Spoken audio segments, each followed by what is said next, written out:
यो छट्टु स्याल जङ्गलबाट निस्केर कुखुरा टिपे जस्तो शैलीबाट मन्त्री भइरहेको छ नि, जो पनि मन्त्री हुन्छन्। के हो यो?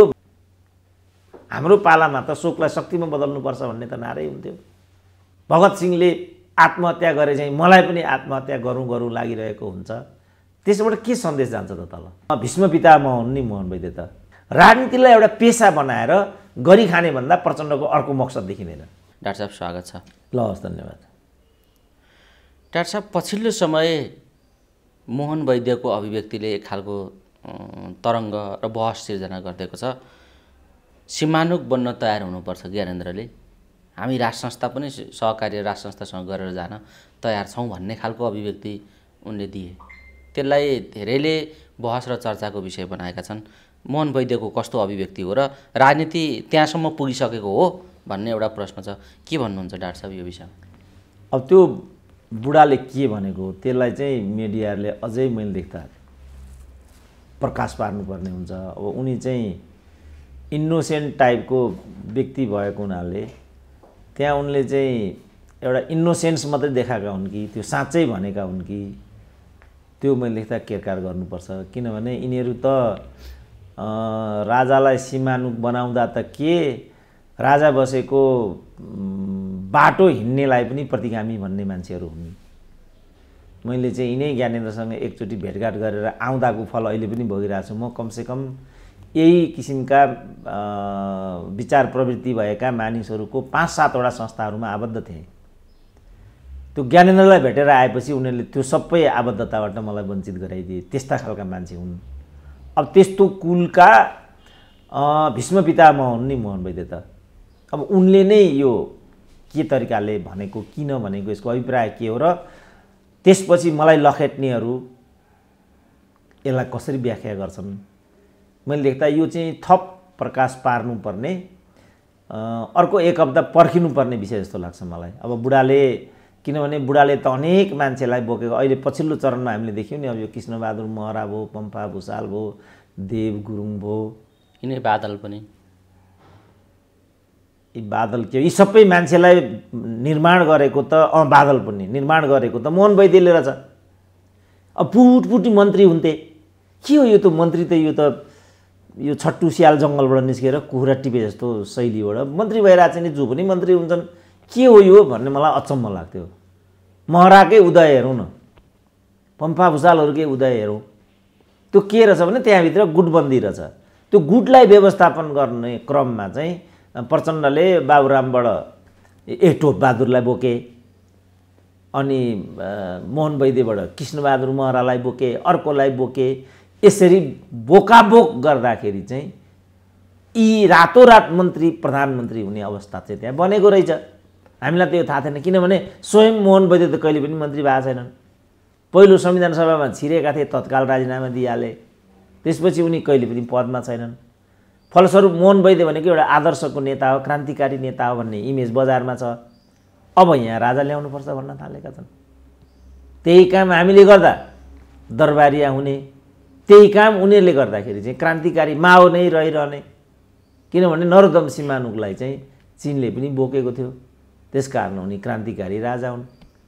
त्यसकारण मोहन वैद्यले भनेपछि ज्ञानेन्द्रलाई नै ल्याइयो भने पनि क्रान्तिकारी नै हुन्छन् भन्ने एउटा सन्देश यो चिजले दिन खोजिरहेछ। तर यसलाई उनले, मैले अघि पनि भने, थप व्याख्या गर्नुपर्छ। थप के भन्न खोजेको यिनले? के वास्तवमा नरदुम बनाउन र ज्ञानेन्द्रलाई ल्याउँ भन्न खोजे? जस्तो एकचोटि बाबुरामले पनि सांस्कृतिक राजाको कुरा गरेका थिए। राजा पनि एउटा शक्ति हो भन्दै पनि हिँडे। त्यो चाहिँ पहिला मदन भण्डारी भन्नेले भनेको। त्यो चाहिँ राजा एउटा शक्ति हो भनेपछि पनि ठुलो तरङ्ग उत्पन्न भयो। कसरी शक्ति, किन शक्ति भन्ने कुरा चाहिँ एउटा बहसको विषय बनेको थियो। सांस्कृतिक जस्तो गिरिजाहरूले चाहिँ बेबी किङ भने, यी सबै कुराहरू चाहिँ राजतन्त्रको हकमा हैन। जस्तो मैले नै पनि भेटेँ, मैले चाहिँ सरकार तिमीलाई सबभन्दा राम्रो यही छ भनेर आएको थिएँ। महिलै दरबारिया भन्थे। त्यसपछि यिनीहरूले चाहिँ जे भने पनि हुने भनेको भने हुने।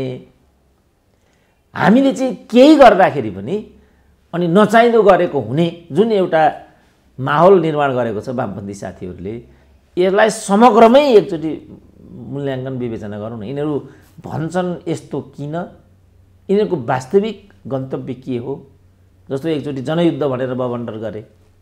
अब अहिले उनीहरूलाई कत्रो गौरव छ, जनयुद्धले नै सम्पूर्ण आज जस्तो अस्ति त्यो लीलामणि भन्ने एकजना मुख्य सचिव भइसकेका व्यक्तिले पनि सम्पूर्ण परिवर्तन माओवादीले ल्याएको हो भन्थे र अरूभन्दा भिन्नै शक्ति हो माओवादी भन्थे।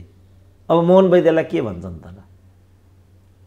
सूर्यबहादुर र मोहन वैद्यमा के फरक छ? सूर्यबहादुरहरू, कमल थापाहरू त आउटराइट राजतन्त्रलाई निषेध गर्ने कित्तामा उभिए। सूर्यबहादुर त खुल्ला एक नम्बरका गणतन्त्रवादी भएर निस्किए। अब मोहन वैद्य र सूर्यबहादुरमा के फरक छ? यो व्याख्या उनीहरूले प्रश्न पार्नुपर्छ। मैले त यिनीहरू कम्युनिस्ट होइनन्, पढे लेखेका टाठा बाठा पदको लागि स्युतिकिँदै गर्ने तत्त्वहरू हुन् भन्ने पिएचडीको मेरो निष्कर्ष यो हो, सिद्धिहाल्यो। म प्रष्ट छु, मेरो किताब खुला छ। यिनीहरू चाहिँ के भन्छन् त? यो नरोत्तम राजा भने के हो? त्यो प्रश्न पार्नु पर्यो उनीहरूले। आजसम्म त यिनीहरूले खेले, ढाँटे नेपाली जनतालाई, यिनीहरूले दुरुपयोग गरे।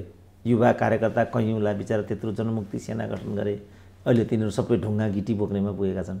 अङ्गभङ्ग, बेपत्ता, विस्थापित, पिप बगाउँदै, रगत बगाउँदै, रुँदै कराउँदै, शिक्षा छैन, स्वास्थ्य छैन, जवानी छैन, केही छैन भनेर हिँडिरहेका छन्।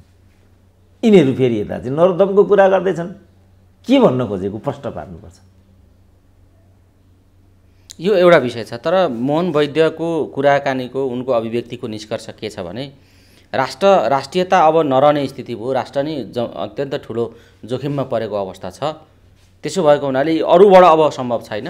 राष्ट्रवादी शक्तिहरूको र क्रान्तिकारी शक्तिहरूको बिचमा एउटा खालको बलियो एकता गरेर मण्डले राजतन्त्र, राजा या मण्डले प्रवृत्तिको राज संस्था, राजा होइन, एउटा खालको क्रान्तिकारी र परिवर्तनशील शक्तिसँग सहकार्य गर्न सक्ने एउटा देशभक्त शक्तिको निर्माण गर्नुपर्छ।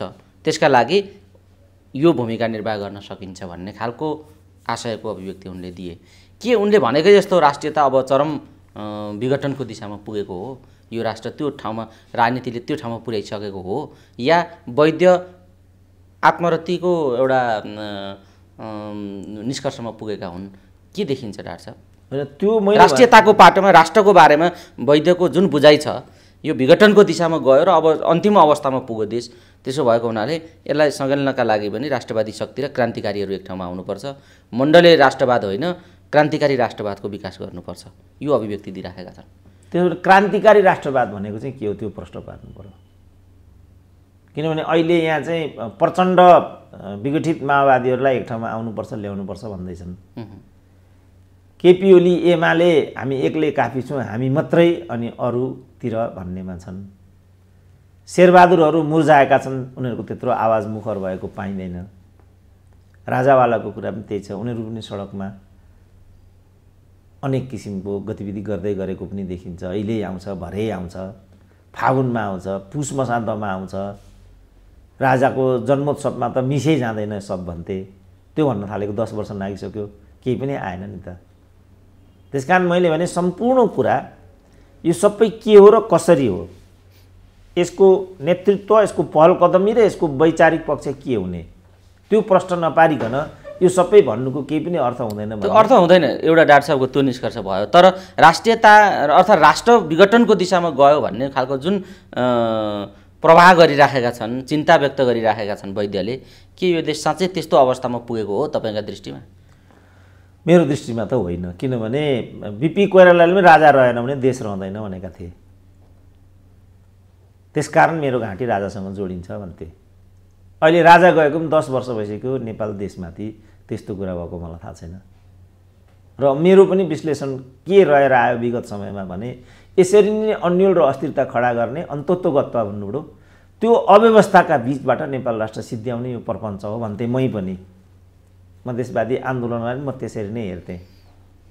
अन्त्यमा गएर त मधेसवादी भित्रको पनि महन्त ठाकुर घटक चाहिँ केपी ओलीसँग घाँटी जोड्न पुग्यो।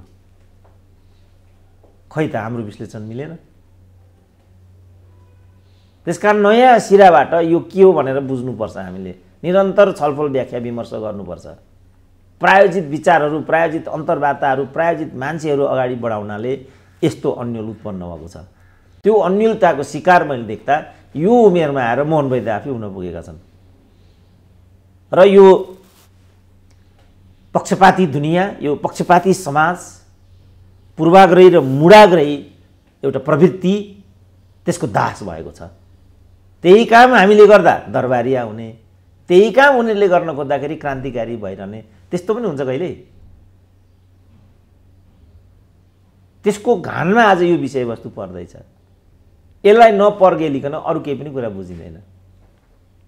डाक्टर साहब, यही बिचमा अर्को सन्देश पनि गयो, जस्तो हिमानी शाहले उभिएर अब बेला आयो, यो अब यही अवस्थामा चाहिँ यो मुलुक रहन सक्दैन र परिवर्तनको सङ्घारमा देश छ, एकजुट भएर अगाडि बढ्नुपर्छ र उठ्नुपर्छ भनेर काहीँ न काहीँ अब हाम्रो स्पेस अब तयार भयो, त्यो तयार हुने स्थिति आयो र राष्ट्र संस्थाको पनि एउटा चाहिँ भूमिका अब मुलुकले खोजेको छ र हामी त्यसका लागि तयार छौँ भन्ने खालको आशयको सन्देश उनी दिइराखेकी जस्तो देखिन्छ कि के देखिन्छ डाक्टर साहब? उनी पनि बोलिराखेकी छन् यही बेला, के भन्नु? उनको विषयवस्तु त्यो होला, मैले माने उनको चाहना आकाङ्क्षा पनि त्यो होला, तर त्यसलाई कसरी सार्थक र सम्भव बनाउने, त्यसलाई कसरी निर्वाह गर्ने र त्यसको विचार के हुने, त्यसको प्रवृत्ति के हुने, त्यो महत्त्वपूर्ण कुरा हो कि।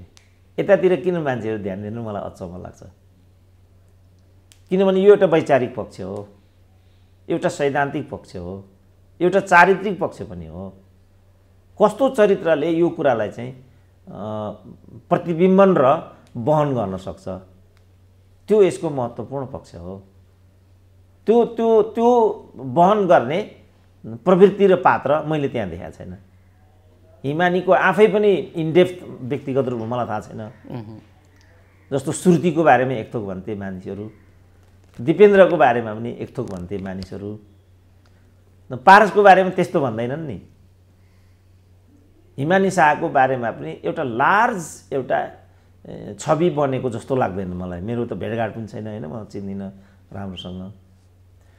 ज्ञानेन्द्रसँग चाहिँ मैले आफै भेटेँ। ज्ञानेन्द्रसँग भेट्दाखेरि मैले त्यो खालको एउटा विहङ्गम एउटा राजनीतिक कन्टिन्युएसन पाइनँ मैले। किनभने यति त राजाले बुझ्नुपर्ने हो कि त्यो प्रवृत्तिलाई उनीहरूले पालित पोषित गर्नाले नै राष्ट्र संस्थाको त्यो नियति भएको यति त बुझ्नुपर्ने हो नि। के मान्छे उनीहरू लिएर हिँडेका थिए त, यति त उनीहरूलाई हेक्का हुनुपर्ने हो नि। ती पात्र र प्रवृत्तिलाई उनीहरूले चाहिँ व्यवस्थापन नगरी वा यथोचित मूल्याङ्कन नगरी उनीहरू अर्को यात्रा कसरी तय गर्न सक्छन् त? यो भाइहरूको यो प्रश्न पनि मलाई चाहिँ कहिलेकाहीँ मलाई एकदम वियोगान्त लाग्छ के। किनभने भाइहरूलाई पनि थाहा हुनुपर्छ यो के परिवेशमा के परिघटनाले यी सब कुराहरू। बिहान मात्रै मलाई नर्थ क्यारोलिनाबाट एउटा हामीहरूकै शुभचिन्तक हुनु नेपालीको फोन आइरहेको थियो र यो पत्रकारलाई क्याटेगोरिकल्ली भनिदिनु होला भन्ने उहाँको मेसेज थियो कि खोज पत्रकारिता चाहियो, अनुसन्धान चाहियो, सामग्रिक एउटा प्रस्तुति हुनु पर्यो भन्ने जोड छ उनीहरूको। जस्तो राजदरबार भन्ने एउटा किताब छ ऋषि कुमार पाण्डेको, त्यसमा नेपाली राजनीतिको, दरबारिया प्रवृत्तिको, दरबारिया पात्रहरूको, अहिलेका क्रान्तिकारी पात्रहरूको, त्यसमा प्रचण्डका छोराहरू यावत नोना कोइराला, सुजाता कोइराला, आर्जु देउपा सबैको बारेमा पनि चित्रण छ त्यहाँ। ऐश्वर्या रानीको पनि त्यहाँ कुरा छ र उनले चाहिँ सबैको प्रवृत्तिको बारेमा अलिकति उनले आफूलाई सबै आम नेपालीहरूले गर्छन् आफैलाई केन्द्रमा राख्ने, आफैलाई बढी प्रस्तुत गर्ने, आफै जान्ने हूँ, आफै ठुलो हूँ, आफूमाथि मात्रै अन्याय भयो भन्ने एउटा कम्प्लेक्स चाहिँ त्यो किताबमा पनि मैले देखेँ। त्यसपछि यो किताब पनि प्रश्नवाचक हो कि भन्ने चाहिँ मलाई लाग्यो।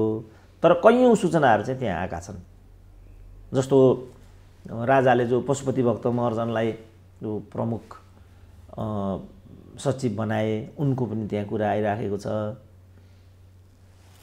अरूको पनि दरबारभित्र सचिव भएका मानिसहरूको भारदार अरू भारदारहरूको नेताहरूको सम्पत्ति आर्जन गर्ने तौर तरिका, उनीहरूको विद्यमान श्री सम्पत्तिको राम्रो लेखाजोखा छ त्यसमा। यो तकमा दिने पद्धति, राजाका पालामा तकमा बिक्री हुन्थ्यो भन्ने कुरा मलाई पनि पटक्कै लाग्दैन थियो, मैले सुनेको पनि थिइनँ।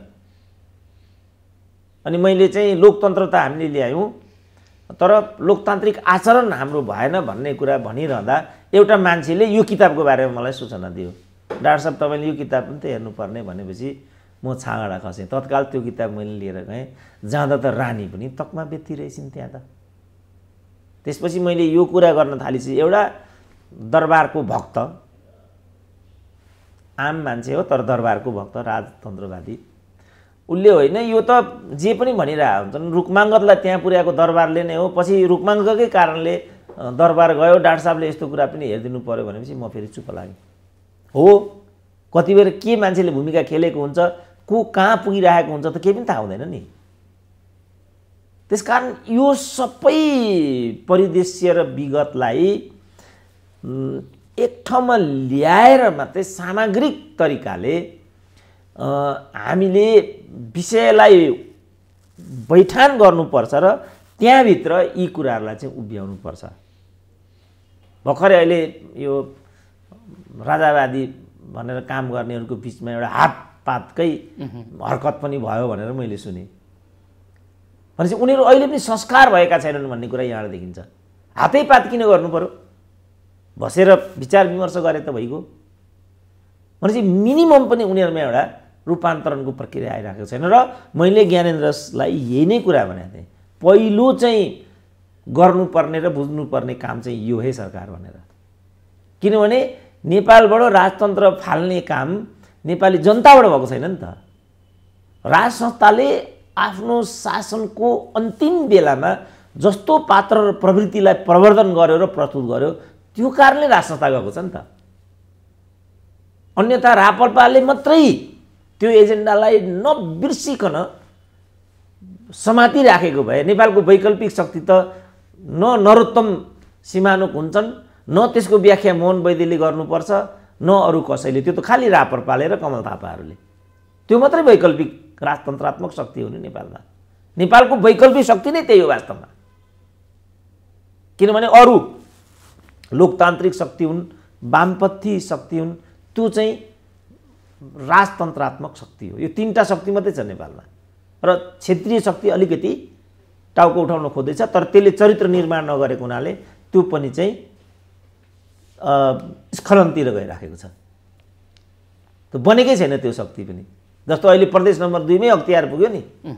अब यिनीहरूले त्यो अख्तियार चाहिँ केपीले नियुक्त गरेको कुन दिन बाबुरामले भन्छन् त्यही भन्छन्, र यो पहाडेले मधेसको विरुद्ध नम्बर 2 मा यो भन्छन्, नम्बर 3 मा संघीयता विरोधीहरूको यो हरकत हो भनिदिन्छन् र त्यो भ्रष्टाचारलाई उनीहरू लिपापोती गरिदिन्छन्। तर भ्रष्टाचार त भएको छ नि त। यहाँ निष्ठामा त नेपालमा कोही पनि छैन नि। सबका सब बेइमान भएर न आजको दिन आएको छ।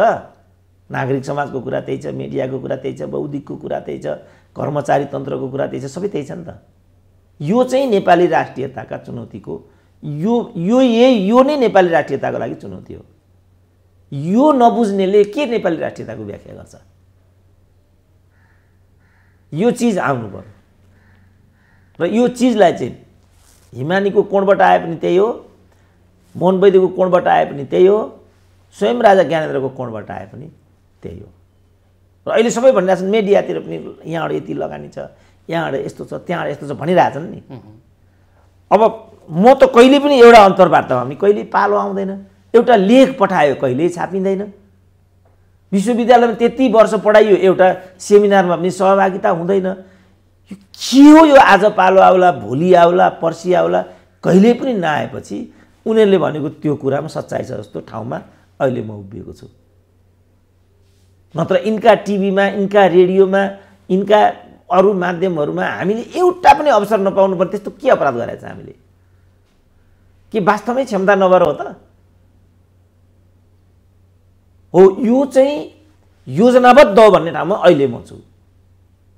जस्तो केपी ओलीकै रको चिफको जुन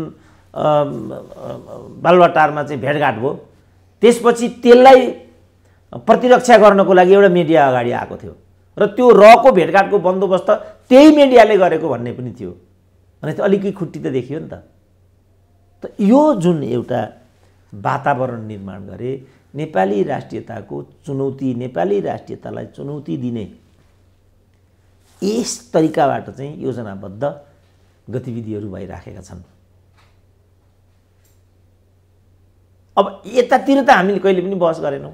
त यो चिजलाई जस्तो भनौँ राज संस्था के जाति हिमानी के अब उनीहरूले अब एउटा मिडिया चला, उनीहरूसँग पैसा कमी हो। आज पनि सोसियल मिडियामा 10 जना नेपालका अति धनी मानिसहरूको नामावली त्यहाँ आइरहेको थियो, त्यसमा उनी नम्बर 3 मै परिरहेछन्। 5 करोड रुपियाँ फाल्दै हुँदैन, एउटा मिडिया चलाइदिए हुँदैन, एउटा कान्तिपुर चलाइदिए हुँदैन। अनि कहाँबाट राजतन्त्र कसले ल्याइदिन्छ राजतन्त्र नेपालमा? ल आयो, त्यसलाई कसले धाम दिन्छ त? ल भर्खरै ज्ञानेन्द्रले चाहिँ यो कुम्भ मेला भरेर त्यहाँबाट हेतु लिएको कि भन्ने सन्देश जनमानसमा गयो, आयो त? ल आयो, अनि कसले धाम दिन्छ त? त्यहाँ फेरि अरू कमल थापाहरू हुन्छन् थुप्रो। के मोहन वैद्यले नै प्रतिरक्षा गरिदिने हो त ज्ञानेन्द्रको? स्योर छ नि त मोहन वैद्य यसमा? उनको क्रान्तिकारी पङ्क्ति अब भड्किने होला, बुढो त यथास्थितिमा गएछ। दरबारिया मलाई त दरबारिया भनिदियो भने, एउटा जाबु ज्ञानेन्द्रलाई भेटेर आउँदाखेरि त दरबारिया भनिदियो भने उनले त सिमानुक बनाउनुपर्छ भनेपछि त 1 नम्बरका दरबारिया भएनन् मोहन वैद्य। अब आएर के भन्छन् त गोपाल किराँतीहरू?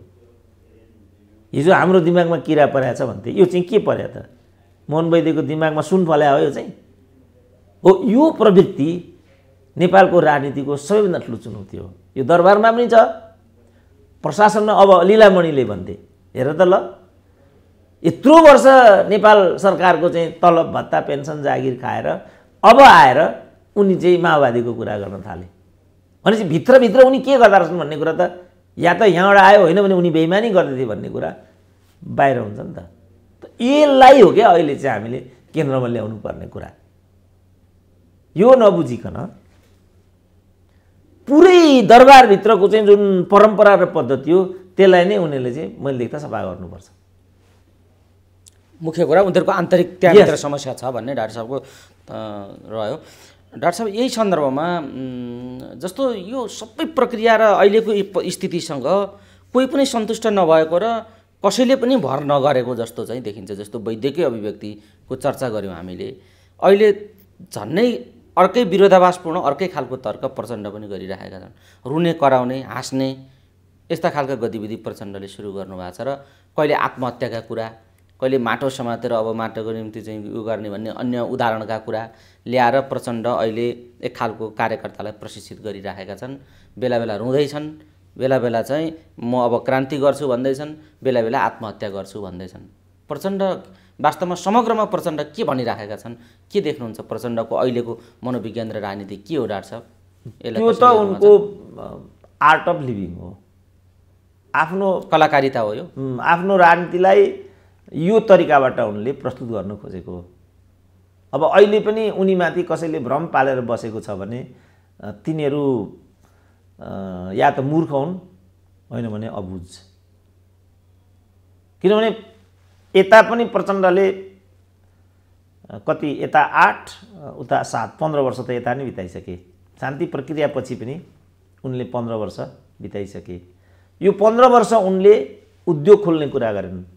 15 वर्ष उनले सेनिटाइजेसन कसरी त्यो कुरा गरेनन्। यो 15 वर्ष उनले कसरी एउटा नागरिकमा जवाफदेहिता आउँछ, कार्यकर्तालाई कसरी इमान्दार निष्ठावान बनाउने, यतातिर उनले खालि पदको चक्कर काट्ने र कटाउने मात्रै उनले खेल गरेको कुरा स्थापित जस्तै छ।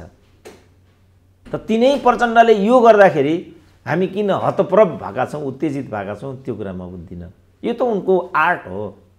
एउटा जस्तो हामी देखिरहेछौँ नि, यो सन्त महन्त इत्यादि भएका मानिसहरूले अनेक भनिरहेका हुन्छन्, पैसा केही होइन, पैसा भन्ने कुरा चाहिँ कहिले पनि त्यसप्रति आकर्षित हुनु हुँदैन इत्यादि भनिरहेका छन्। भन्दा भन्दै त्यसो भन्ने सन्त महन्तहरू नै एसियामा सबभन्दा धनी मान्छे भएर आइराखेका छन्।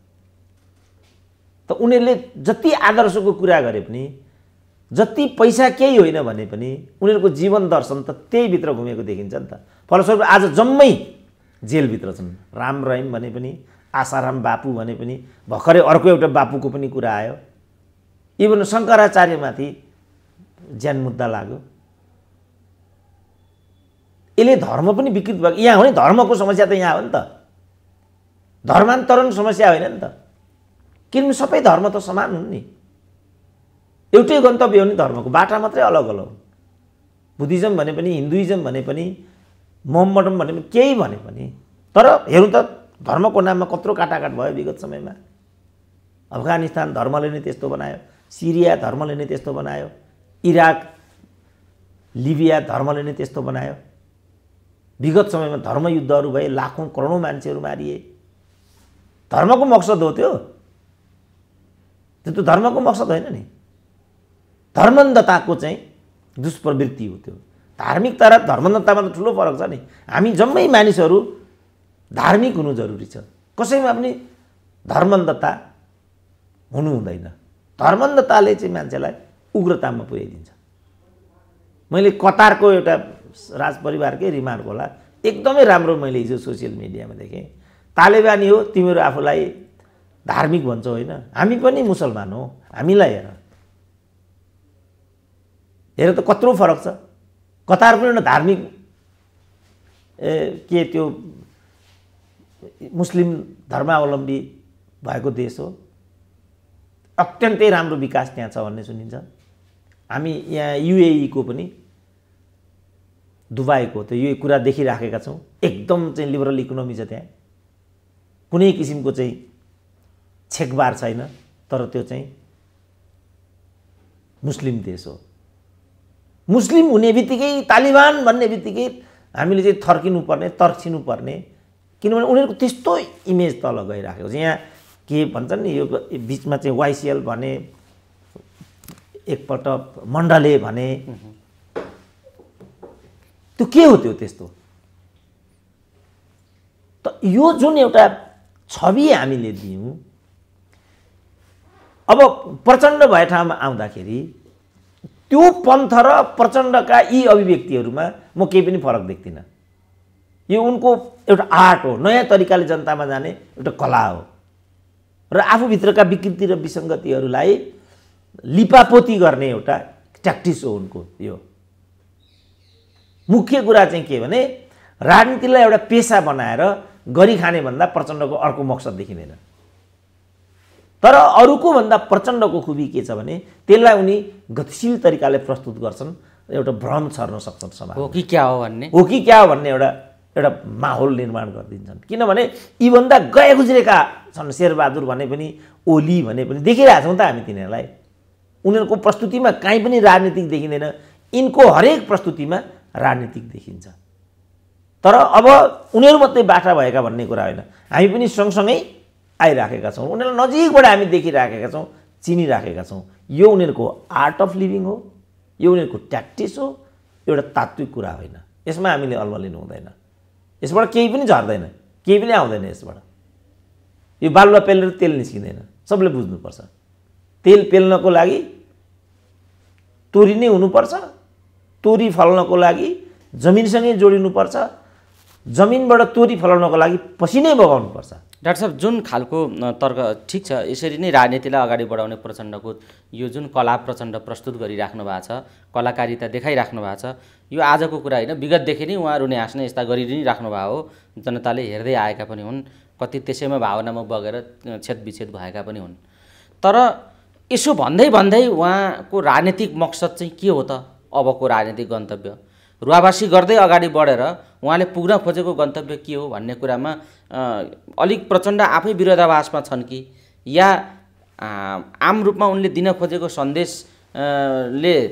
सन्देशलाई बुझ्न नसकिएको हो कि भन्ने खालको कुरा छ। किनभने उनी रुवाबासी गर्दै गर्दै क्रान्ति गर्छु, म क्रान्तिमै फेरि लड्छु भनेर एउटा हिंसा प्रेरित र सङ्घर्षको कुरा उनी त्यसमा जोड दिइराखेका छन् भन्ने देखिन्छ। अब उनी कस्तो खालको यो खालको कलाकारिताबाट प्रभावित गर्दै उनी कस्तो खालको राजनीति गर्न चाहन्छन्, के देख्नुहुन्छ डाक्टर साहब? अबको हिजो रुवाबासी गर्दै जनयुद्ध गरे, 17,000को क्षति भयो, मान्छेहरू मरे, हाताहाती भए, देशको विकास संरचना सबै ध्वस्त भए। त्यस पछाडि बनाउने कुरातिर उनी लागेनन्, तपाईँले भनिसक्नुभयो। अब अहिले उनी फेरि रुवाबासी गर्दै यो कलाकारिताबाट कस्तो खालको राजनीतितर्फ जान चाहन्छन्, के देखिन्छ त उनको गन्तव्य, बताइनुहोस् त। होइन, यो त यो नै उनीहरूको राजनीति रहेछ भन्ने कुरा अब पुष्टि भइसक्यो क्या। जस्तो राजाहरूले चाहिँ एउटा अन्तर्राष्ट्रवादको फेज लिएर आए, सबै कुराहरू भयो, हुँदाहुँदै पनि उनीहरूले पूर्वाधार दिए नि त। विकास निर्माणका केही जबहरू बनाए नि त, विश्वविद्यालयहरू बनाए, टिचिङ हस्पिटल बन्यो, पूर्व पश्चिम राजमार्ग बन्यो, कोदारी राजमार्ग बन्यो, कति युगान्तकारी कुरा थियो त ती। अहिले हाम्रो केही गरी नाकाबन्दी भयो भनेदेखि कोदारी राजमार्ग त छ भन्ने साहस हामीलाई हुन्छ नि। अहिलेकाले न कोदारीलाई व्यवस्थापन गर्न सके। मैले कोदारी राजमार्ग अवलोकन गरेर आएँ गत वर्ष। त्योभन्दा गए गुज्रेको त कुनै अर्को सडकै देखिनँ मैले। वास्तवमा नाकाबन्दी छ त्यहाँ। फेरि म हुम्ला गएँ, नाकाबन्दी छ त्यहाँ। उत्तरको ढोका अहिले पूर्णतः बन्द भइराखेको छ। यो हाम्रो गलत चीन नीतिको कारणले भएको कुरा हो। त्यसलाई त हामीले मूल प्रवाहीकरण गर्न सकेका छैनौँ नि त। सिमानाका नेपालीहरूसँग मैले कुराकानी गरेँ। उनीहरू चीन सरकारलाई दोष दिनपट्टि उनीहरू थोरै पनि उनीहरू सोच्दैनन्। नेपाल सरकारको गलत नीतिले नै यो भएको भन्छन्। किनभने योसँग या त कुनै नीति छैन, छ भने पनि त्यहाँभित्र उनीहरूले दुराशय बोकेका छन्। चीनलाई बदनाम गरेर आफ्नो राजनीतिक उल्लु साम्ने यो उनीहरूसँग हरकत छ भने जस्तो प्रचण्डले अहिले जे यो गरिराखेको छ। बढीमा यो चुनावमा 2-4 सिट जित्ने कुरा, 2-4 सिट जित्नेमा यो बढीमा त्यहाँ पुग्ला। तर मुख्य कुरा भनेको चाहिँ उनको राजनीतिक व्यवसाय नै यही हो। जस्तो अहिले चाहिँ आइरहेछ नि, हामीले बारम्बार उठायौँ। विनोद चौधरी संसारकै सबभन्दा धनी मान्छे, तर सबभन्दा कर कम तिर्नेमा कसरी भन्थ्यौँ हामी बारम्बार। यसपल्ट चाहिँ सोसियल मिडियामा एउटा खबर आइरहेछ, सक्कली हो कि नक्कली हो, उनी चाहिँ 14 अरब कर तिर्ने उद्यमीमा भन्ने छ होइन। त उनी जसरी पनि म धेरै कर तिर्छु भनेर एकचोटि एमालेको सांसद भएर, अर्कोचोटि काङ्ग्रेसको सांसद भएर, अब आउनेमा मधेसवादीको सांसद भएर, यो सबैको लक्ष्य के हो भन्दा जसरी पनि एउटा पुँजीपति विनोद चौधरीलाई एउटा धनाढ्य नेपालीको रूपमा विश्वव्यापी रूपमा बरकरार राख्ने, यही हो नि त विनोद चौधरीको ध्येय। अब प्रचण्डको पनि यही सबै राजनीतिक रूपमा गरेर आफ्नो राजनीतिक वर्चस्व कायम राख्ने र बाँचुन्जेल चाहिँ ढलिमली गर्ने, हकभोक गर्ने। योभन्दा प्रतिर त केही पनि देखिएन नि। यदि योभन्दा प्रतिर हो भने त जनयुद्धका बेला उनीहरूले जे भनेका थिए त्यो स्पिरिट मुलुक आर्थिक रूपमा जसरी चाहिँ विचलित भएर गइराखेको छ। जस्तो अहिले चाहिँ वैदेशिक ऋणको मात्रै कुरा गर्दाखेरि मात्रै 17 खरब त यो देशको वैदेशिक ऋण पुगिसक्यो। यो 2 वर्षको अन्तरालमा 5-7 खरबभन्दा बढी हामीलाई ऋण लागिसक्यो। 16 खरबको बजेट छ, 17 खरबको चाहिँ वैदेशिक ऋण छ, 14 खरबको चाहिँ व्यापार घाटा छ। अब यो देश तङ्ग्रिन्छ भन्ने कुरा कसैले पत्याएको हो भने या त उनीहरूले यो आँकडा सुनेका छैनन्, होइन उनीहरू ठग हुन् भन्नु पर्यो उनीहरूलाई। उनीहरू को हुन्? उनीहरू यो सब आँकडा बुझ्दैनन् कि ठग हुन् उनीहरू? के हुन् उनीहरू? तर यो 2भन्दा 3 होइनन् उनीहरू। तर प्रचण्डले त यो स्थिति त कहिले पनि भनेका छैनन् नि। सँगसँगै हाम्रो चाहिँ के भने चालुतर्फ चाहिँ ठुलो खर्च गइराखेको छ। एउटा तथ्याङ्क मैले देखिरहेको थिएँ, जुन 7 प्रदेशमा सांसदहरूको लागि जुन तलब भत्तामा बजेट विनियोजित छ त्यो 1 अरब 60 करोडको छ। त्यो मात्रै तलब भत्ता मात्रै स्थानीय सांसदहरूको। त्यसलाई मात्रै यदि हामीले रोक्न सक्यौँ भनेदेखि 5वटा अस्पतालहरू बन्छन् गाउँ गाउँमा। दिदीबहिनी सुत्केरी हुनबाट, सुत्केरीको क्रममा ज्यान गुमाउने एउटा नियतिबाट बच्न सक्छन्। आज एउटा सुई दिन सकेका छैनौँ हामीले, भ्याक्सिनमा छौँ हामीहरू। यो कुरालाई त प्रचण्डले उठाएको छैन नि। उनी खालि के भन्छन्, हामी चाहिँ भगत सिंहको सिनेमा हेर्थ्यौँ, भगत सिंहले आत्महत्या गरे चाहिँ मलाई पनि आत्महत्या गरौँ लागिरहेको हुन्छ। त्यसबाट के सन्देश जान्छ त तल? ल आत्महत्या गरे प्रचण्डले, के पाउँछ त समाजले? हाम्रो पालामा त शोकलाई शक्तिमा बदल्नुपर्छ भन्ने त नारै हुन्थ्यो। मर्ने होइन बाँच्ने हो, ढल्ने होइन उठ्ने हो, यस्ता आदर्शका वाक्यहरू हामीलाई त नेताहरू, अहिलेका नेताहरूमा यो विचलन कहाँबाट आयो? अब समस्या भयो भने आत्महत्या गर्दा पनि हुन्छ भन्नेमा सन्देश त्यता गयो नि सन्देश। प्रचण्ड त त्यसो गरिरहेको छ। अब अहिले आत्महत्याको त लहरै चलिरहेको छ। तिमीहरूलाई पीडा भयो, समस्या भयो भने आत्महत्या गर भन्ने खालको सन्देश गइराखेको छ। तिर गयो नि त। भारतमा त आत्महत्याको लहर नै छ। खास गरी यो सिने क्षेत्रमा काम गर्ने कलाकारहरूमा यो प्रवृत्ति एकदम बढेको छ। हिजो पनि साउथमा त्यस्तै खालको एउटा घटना भयो। यहाँ भैरवमा पनि एउटा यस्तो घटना भयो भनेर मैले सुनिरहेको थिएँ। एउटा रिसोर्ट खोल्ने विषय लिएर पति पत्नीमा डिबेट भयो, पत्नीले आत्महत्या गरिन्। त्यसैलाई राजनीतिकरण गरिन्छ र मारिएको हो भनिन्छ पर्सि गएर। अनि राजनीतिक दलका बिचौलियाहरूले त्यसैलाई एजेन्डा बनाएर अनि फेरि अर्को जनयुद्धको कुरा गर्न थाल्छन्। यस्तो ठगी अब चल्दैन। यसबाट हामीले उठ्नुपर्छ। मुख्य कुरा मुलुकलाई चाहिँ औद्योगिकरणमा लैजाने कि नलैजाने, मुलुकलाई आत्मनिर्भर बनाउने कि नबनाउने, व्यापार घाटा कम गर्ने कि नगर्ने, वैदेशिक ऋण कम गर्ने कि नगर्ने र एउटा नीतिगत भिन्नता र स्पष्टता परिपालन गर्ने अवलम्बन गर्ने कि नगर्ने, यो शेरबहादुरसँग गठबन्धन इत्यादिलाई पनि त्यो कुराले मात्रै तर्क दिन्छ। कहिले मन्त्रीमण्डल विस्तारित हुने, समाजवादीको के हुन्छ, माधव कुमार नेपालको व्यथा के हो, काङ्ग्रेसको बराबर हैसियत चाहियो मलाई भनेर त्यहाँ विवाद गरिरहेछन् प्रचण्ड भन्ने सार्वजनिक भइरहेछ। बस अब यो त नेपाली जनताको विषय हो, यो उनीहरूको विषय हो। यो यता क्रान्तिको कुरा गरिरहेछन्, कहाँ मिल्यो त्यो मिल्दै मिलेन। यो त्यसकारण यस्तो भ्रामक कुरामा हामी अल्मलिनु हुँदैन। डाक्टर साहब जस्तो नि के देख्नुहुन्छ, जस्तो प्रचण्डले जसरी आँसु देखाएर भावनात्मक कुरा गरेर जसरी प्रचण्डले प्रस्तुति गरिराखेका छन् र आफूलाई अगाडि बढाइराखेका छन्, यो उनले गरेको कुरालाई प्रस्तुति र उनले गरेको त्यो मिसलिडबाट जनमानस प्रभावित हुने सम्भावना कतिको देख्नुहुन्छ?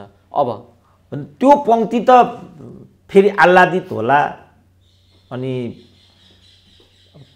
जस्तो यो धार्मिक कार्यक्रमहरूमा हामी देखिरहेका हुन्छौँ, धारा प्रवाह चाहिँ माथिबाट आइराखेको हुन्छ सद्गुरुको जो व्याख्याता हो। अनि कहिलेकाहीँ चाहिँ त्यो व्याख्याता त्यहाँ अड्किएको जस्तो स्थिति भयो भनेदेखि तल भक्तजनहरू गुवा गुवा रुन थाल्छन्। स्वामीजीलाई सङ्कट पर्यो, भगवान् जसरी अवतरित भइरहनु भएको थियो व्याख्याताको मानसपटलमा, के कारणले त्यहाँ अवरोध उत्पन्न भयो भन्छन् र तल छाती पिटी पिटी रुन थाल्छन्। धर्मान्धताले मान्छेलाई यस्तो गराउँछ। यो वैचारिक धर्मान्धता पनि एक हदसम्म त्यस्तो हुन्छ र आफ्नो पङ्क्तिलाई चाहिँ यसले हतप्रभ बनाइदिन सक्छ र उसले विवेक गुमाउँदै जान्छ। विगतमा पनि भएको छ, त्यो जहिले पनि यस्तो हुन्छ। जस्तो भनौँ न, यो पार्टी एकता गरे, यो भ्रम है भन्थ्यौँ नि हामी। त्यो विवेकहीन मानिसहरूले हामीलाई नै कसरी प्रहार गरे त? कम्युनिस्टको एकता खप्न नसक्ने मान्छे यो भने कि भनेनन्?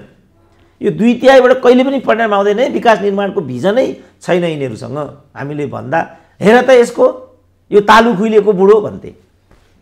अब कहाँ गए त तिनीहरू अहिले? तालु खुइलेको बुढोले भनेको के भयो? तालु खुइलेको बुढोलाई प्रहार गर्ने तिनीहरूको के भयो त अहिले? उनीहरूमा अलिकति पनि नैतिकता छ भने यो कुरालाई कबुल गर्नुपर्छ नि त। उनीहरू गर्दैनन्। जे गर्दा पनि उनीहरूले नै गरेको ठिक हुन्छ। हिजो जनयुद्ध गर्दा पनि त्यही ठिक थियो, शान्ति प्रक्रियामा आए त्यही ठिक भयो।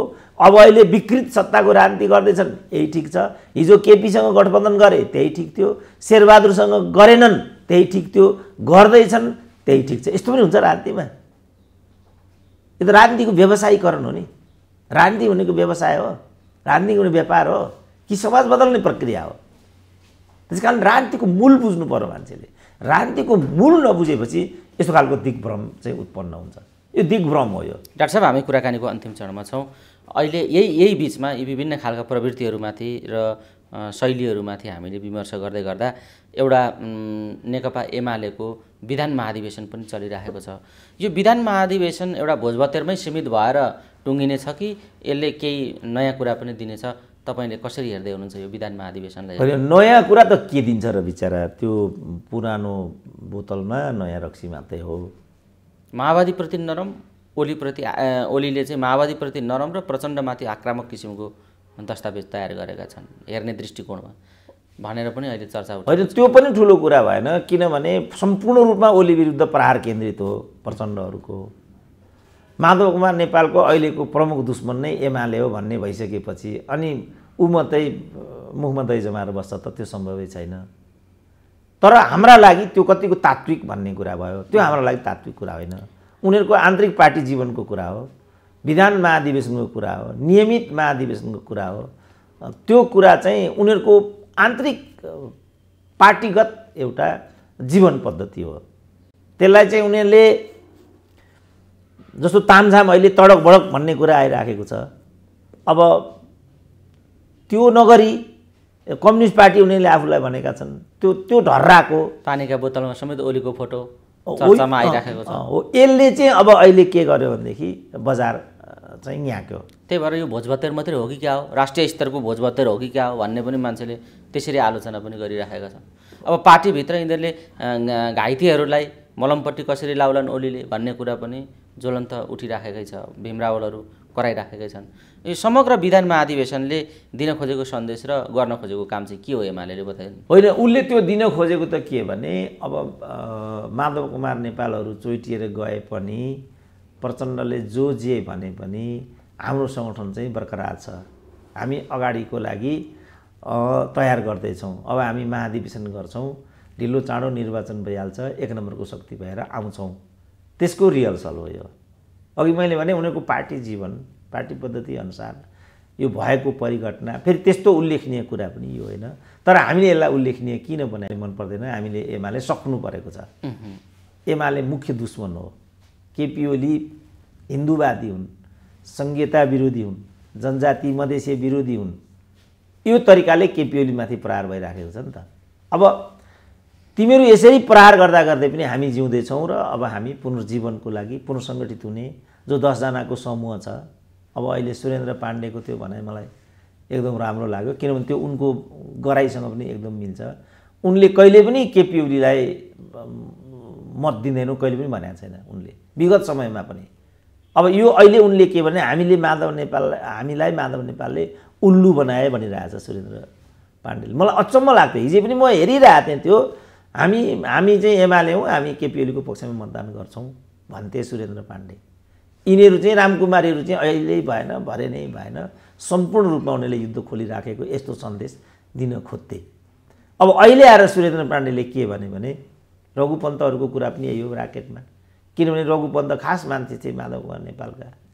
त त्यो 10 जनाको समूह किन माधव नेपालसँग जोडिएन त भन्दा उनीहरूलाई यो थाहा भयो कि अन्ततः माधव नेपाल चाहिँ पार्टी फुटाउने ध्येयमा छन्। यो बुझ्ने बित्तिकै यत्रो सानो अपमान छ यी 10 जनालाई।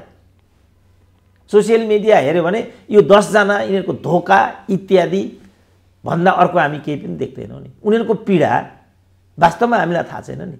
त्यो पीडा भनेको चाहिँ अरू सबै कुरामा उनीहरूको केपी ओलीसँग मतविरोध हो, तर पार्टी फुटाउने कुरामा माधव कुमार नेपालसँग पनि त्यतिकै मतविरोध हो भन्ने कुरा त व्यवहारले देखाउँछ नि। नत्र यत्रो अपमान उनीहरूले खप्नुपर्ने त त्यो कसरी सम्भव हुन्छ त्यस्तो कुरा? त यो सबै कुरालाई त्यहाँ उनीहरूले त्यहाँ भनि पनि रहेछ केपी ओलीको राजनीतिक प्रस्तावले पार्टी विभाजनको जुन हरकत थियो माधव कुमार नेपालको, त्यसबाट विमुख भएर पार्टीको एकतालाई कायम गर्न सक्नु 10 जनाको ठुलो योगदान हो पार्टीका लागि। त केही पनि कुरा आउन बाँकी छैन नि। तर हामीलाई के लाग्यो एक पंक्तिलाई भने सबैभन्दा यी भने नै त्यही त खगेन्द्र सङ्ग्रौलाहरूले यो चाहिँ प्रतिगामी, हिजो पनि बाबुरामको म देखिरहेको थिएँ, पहिलो प्रतिगमनलाई हामीले रोकेका थियौँ, अब अहिले दोस्रो प्रतिगमन हुँदैछ। त्यो दोस्रो प्रतिगमन भनेको चाहिँ शेरबहादुर र केपी ओली एक ठाउँमा आएर सायद मुलुक अर्ली इलेक्सनमा जान सक्छ, त्यो चाहिँ दोस्रो प्रतिगमन अरे। त्यसकारण दलित, जनजाति, महिला, मधेसी, पूर्व माओवादीहरू जम्मै एक ठाउँमा बसेर यो प्रतिगमनलाई चाहिँ रोक्नुपर्छ, नङ्ग्याउनुपर्छ। यसरी उनीहरू एमालेको विरुद्धमा राजनीतिलाई केन्द्रित गरिरहेछन्। त्यसको जवाब केपी ओलीले गोदावरी सम्मेलनमा दिएको। नत्र त्यो सब गरेर आउँछ एउटा विधान संशोधन यो सब गरेर आवश्यक छ? आवश्यक छैन, केन्द्रीय कमिटीले गर्न सकिहाल्छ नि त्यो त। बढीमा विस्तारित बैठक गर्न सकिन्छ, 100 जना प्रतिनिधि जिल्लाभरिबाट बोलायो सम्भव हुन्छ। किन विधान महाधिवेशन गर्नु पर्यो त? तर यो शक्तिको जुन पुनर्निर्माण पुनर्वास्य गर्नको लागि एमाले महाधिवेशन पूर्वको मञ्चन हो यो।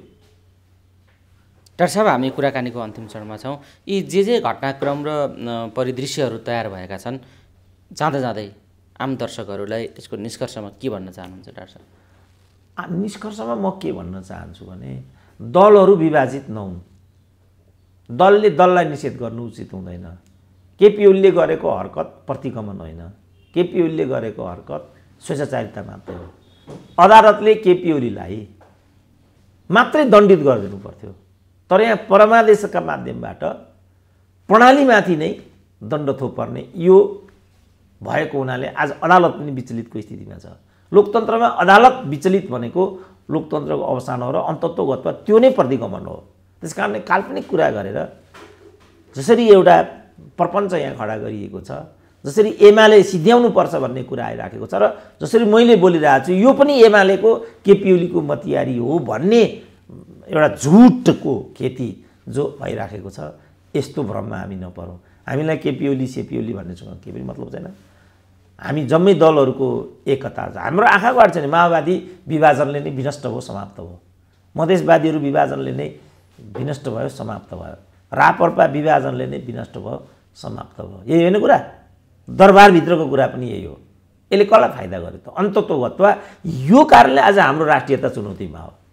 यो हो नि बुझ्नुपर्ने कुरा त। तर मोहन वैद्यले नरोत्तम सिम्मानुकमा राष्ट्रियता देखे। त्यो भ्रामक हो नि यो। किनभने नरोत्तम कस्तो पृष्ठभूमिमा कम्बोडियामा आएको थियो, जुन पृष्ठभूमि यहाँको राज संस्थाले परिपालन गर्न सकेन। यो हो नि त कुरा। त्यसकारण राज संस्था आफैले पनि आफैलाई एकचोटि फर्केर हेर्नुपर्छ।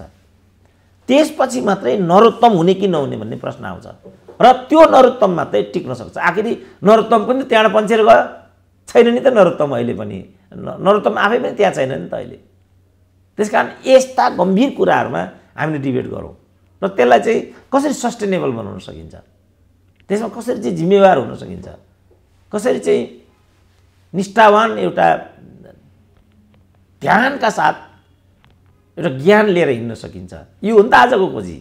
नेपाली समाजमा त्यो नभएर यो किन हामीले विश्वविद्यालयलाई राजनीतिकरण गरिदिउँ, कूटनीतिलाई राजनीतिकरण गरिदिउँ, प्रशासनलाई राजनीतिकरण गऱ्यौँ, प्रहरीलाई राजनीतिकरण गरिदिउँ।